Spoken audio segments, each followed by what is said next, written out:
en su proyecto de nación, y al mismo tiempo decir a sus feligreses que con él se acabará la concentración del poder en una sola persona, que puede asignar plurinominales a strippers y exfutbolistas, y al mismo tiempo decir que tendrá el equipo de trabajo más capaz de todos, que puede ocultar sus ingresos mensuales y honestos por 18 años, y al mismo tiempo decir que será el presidente de la transparencia. Es el candidato que puede decir todas esas locuras e incongruencias a lo largo y ancho del territorio nacional y al mismo tiempo arrancar ovaciones y aplausos. Pero ¿qué creen? Que esa gente la que aplaude lo que dice es la que contesta las encuestas, guiadas por la emoción, y muy probablemente la mayoría, y repito, la mayoría de esos encuestados, el día de las elecciones no votará. Tiene que alimentar de 5 a 10 niños, ir a pescar, a arar el campo, o simplemente ya se les pasó la emoción y no acudan a las urnas ese día. Ahora bien, la contraparte, los que no contestamos las encuestas porque no nos interesa y preferimos seguir evaluando opciones. O bien, por otros diferentes motivos, entre ellos pena o miedo a que los intolerantes ataquen, también llamada espiral del silencio o del voto oculto. Una de las razones por las que las encuestas no reflejan la realidad es porque mucha gente no acepta en público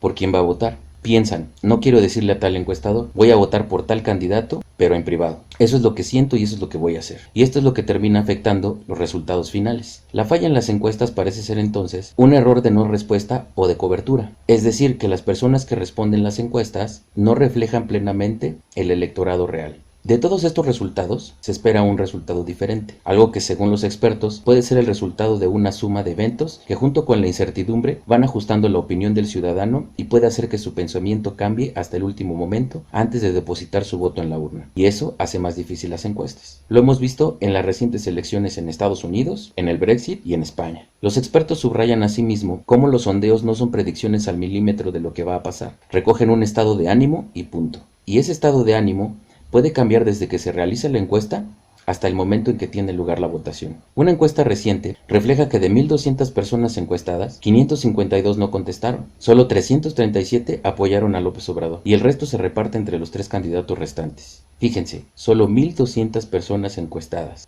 de más de 88 millones que votaremos el 1 de julio. Y ya ni hablar de las encuestas que los candidatos compran e inflan según su conveniencia, haciendo creer al electorado que la mayoría del país está a su favor, vendiendo espejismos y más tarde poder argumentar fraude. Así que ojo mis PG fans, no por ser más gritones son más. Tenemos una causa en común que es enorme y noble, el territorio mexicano, nuestra historia, nuestros empleos, nuestra economía, nuestras familias y todos nuestros compatriotas. La diferencia entre los que votamos razonadamente y los que no, es que nosotros no amamos un candidato, amamos a México y somos más. Voto útil. Vamos México.